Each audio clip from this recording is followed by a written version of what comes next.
In a project like this, there's no rules, no photos from before. You just have to come up with a plan, and hopefully that plan will work.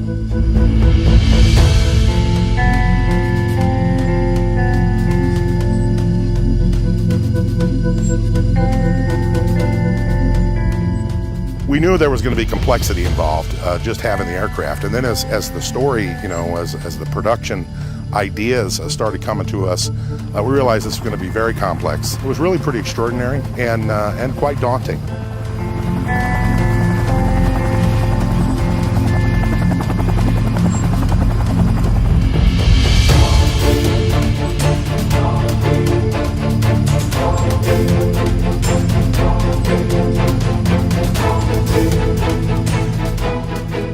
When I first saw the storyboards, putting a model behind a jet engine to blow dry her hair was going to be a problem.